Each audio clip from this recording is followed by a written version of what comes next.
Oi, pessoal! Continuando o nosso estudo do livro Fundamentos da Educação Infantil, agora a gente vai para o capítulo 4, que se chama Facilitando o Trabalho e as Brincadeiras das Crianças Pequenas. Esse capítulo traz um conteúdo que já é muito comum para quem estuda comigo já há algum tempo, que é sobre a importância do brincar.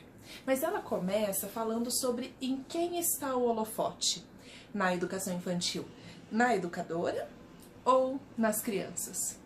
Então volta lá. O holofote da educação infantil está centrado nos educadores ou nas crianças? Vamos pensar sobre isso.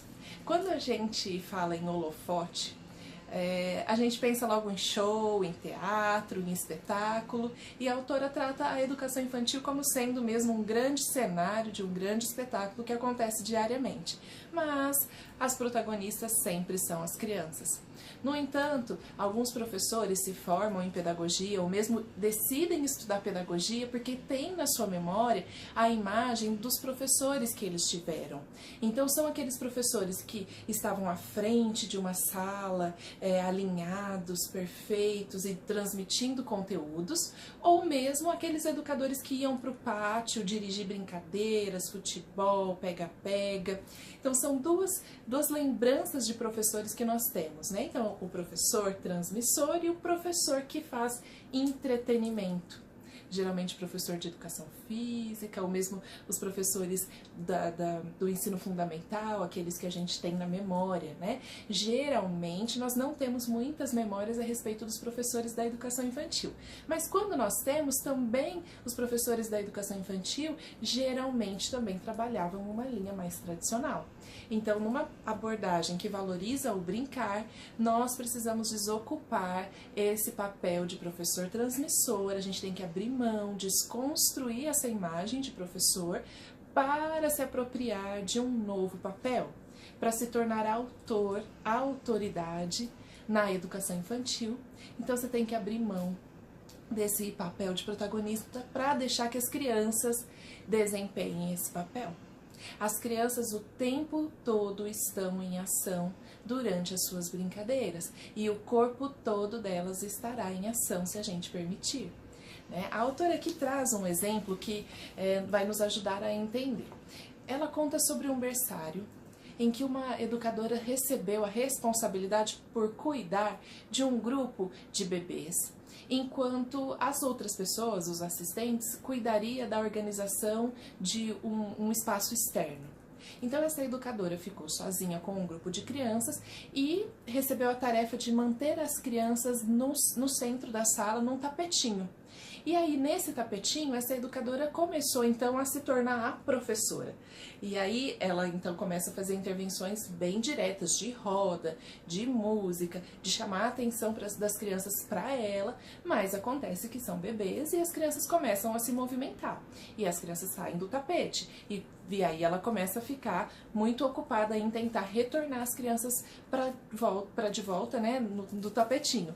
Aí, conta-se aqui no livro que outras pessoas vão passando, esses educadores assistentes que estão arrumando espaços externos, mas que vez ou outra tem que voltar para a sala para pegar alguma coisa, eles passam pela sala e devolvem a criança para o mesmo ambiente do tapetinho. E aí a criança sai, é claro, né? São bebês. Então, ali ela se torna, né, nesse contexto, essa professora que tenta desempenhar um papel de transmissora, de saber, de conhecimento ou até de um entretenimento e acaba não dando certo, né? E essa professora então fica com uma sensação bem ruim, mas ali ela aprende, ela tem a oportunidade de aprender que todas as habilidades de ensino que ela pretendia ali dividir com as crianças não estavam, né, sendo efetivas para aquela função. E aí a autora então propõe o que podia ter sido feito. Há uma sala organizada com brinquedos, um espaço para brincar, em que a educadora pudesse observar as crianças enquanto elas brincam.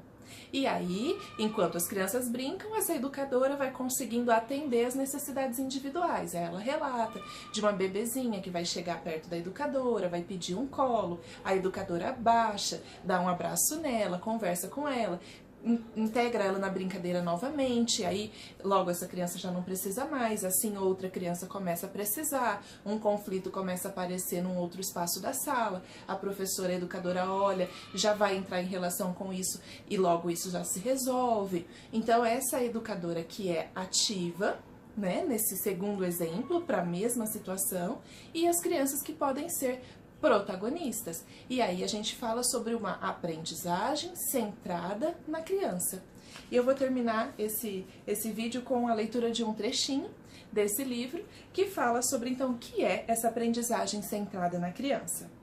É um processo de ensino-aprendizagem em que a criança aprende interagindo com o ambiente, com as outras crianças e adultos. Esse tipo de aprendizagem contrasta com a sala de aula em que o papel principal do educador é o de ensinar matérias específicas ou lições formais.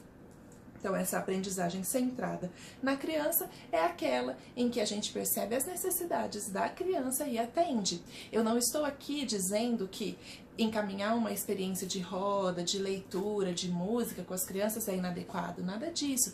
Eu só estou convidando para a gente refletir, assim como a autora traz esse exemplo, para que idade e também para qual limite a gente coloca quando propõe essas experiências. Porque as crianças podem se movimentar enquanto a gente canta, a gente pode se movimentar com ela cantando as músicas, a gente não precisa ficar sentado em roda, né? A gente pode dançar com elas e tudo bem, né? Então é só refletir sobre o como, não o que. A gente pode continuar fazendo as rodas, a leitura, mas a gente reflete sobre o como. Não é? Tem um outro ponto aqui que eu achei super importante, que ela faz uns questionamentos e eu também vou fazer a leitura deles. Olha, a questão principal é: o papel dos educadores infantis deve ser o de entreter as crianças? As crianças aprendem melhor quando estão sentadas como espectadores?